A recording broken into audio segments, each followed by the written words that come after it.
Voluntary వ్యవస్థ మీద YCP నాయకులు రకానికి ఒక మాటలో మాట్లాడుతున్నారు. కానీ ఇప్పుడు మంత్రాలయ ఎమ్మెల్యే బాలనాగిరెడ్డి అయితే సంచలనమైనటువంటి వ్యాఖ్యలు చేశారు. ఈ వ్యవస్థను నమ్ముకొని మా పార్టీ కొంప మునిగిపోయింది.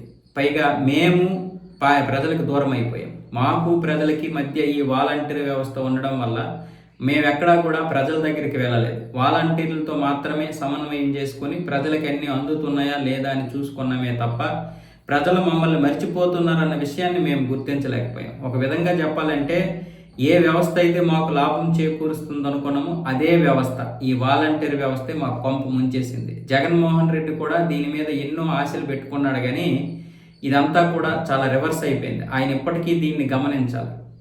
పైగా జగన్మోహన్ రెడ్డి ఇప్పుడు కూడా ఓడిపోయిన తర్వాత కూడా కార్యకర్తలకు దొరకడం లేదు. కార్యకర్తలకి ఆయన ఫోటోలు దిగాలన్నా కూడా దొరకడం లేదు. పోనీ ఎక్కడైనా సమావేశం జరిగినా కూడా ఆయన వాళ్ళకి అవకాశం ఇవ్వడం లేదన్న విధంగా ఈ వ్యాఖ్యలు చేశారు. అలాగే రేపు మళ్ళీ మేము అధికారంలోకి వస్తే 2.0 ప్రవేశపెట్టి ఈ వ్యవస్థ ద్వారా మా మీద కక్ష కట్టినటువంటి ప్రతి ఒక్కరి మీద, అధికారులు కావచ్చు, ఇంకా పోలీస్ వ్యవస్థ కావచ్చు, రాజకీయ నాయకులు కావచ్చు, అందరి పని పడతామని చెప్తున్నాడు. అందరి పని చూస్తాం, అందరినీ జైల్లో వేస్తామని మళ్ళీ ఇప్పుడు ఇదే వ్యాఖ్యలు చేస్తే ఇంకెవరు గెలిపిస్తారు రేపు? ఒకడేమో రఫ అంటాడు, వాళ్ళకేమొచ్చేసి జగన్మోహన్ రెడ్డి సపోర్ట్ చేస్తాడు.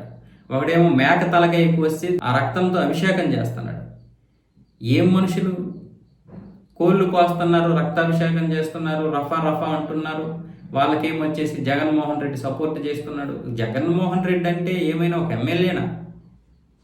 ఒక పార్టీ నడుపుతున్నాడు, 5 సంవత్సరాలు ముఖ్యమంత్రిగా ఉన్నాడు, 5 సంవత్సరాలు ప్రతిపక్ష నేతగా ఉన్నాడు. ఇప్పటికీ ప్రజలు ఆయన్ని ఆరాధిస్తున్నారు. ఇలాంటి వ్యక్తి రఫా ముఠాకి ఏమొచ్చేసి సపోర్ట్ చేస్తున్నాడు. అలా ఎవడైనా చేస్తాడా? వాళ్ళు చంపేస్తామంటున్నారు, నరికేస్తామంటున్నారు మేము అధికారంలోకి వస్తే. అలా మాట్లాడాల్సిన పరిస్థితి ఎందుకు వచ్చింది? దాన్ని మీరు అణచివేయాల్సింది పోయి, దాన్ని ఖండించాల్సింది పోయి, వాళ్ళకి సపోర్ట్గా మాట్లాడుతున్నాడంటే ఈ జగన్మోహన్ రెడ్డి రేపు అధికారంలోకి వస్తే ఇంకెంత చేస్తాడని ప్రజలు భయపడిపోరా? అది ఫస్ట్ చెప్పాలి మీ ఎమ్మెల్యేలందరూ కూడా జగన్మోహన్ రెడ్డికి.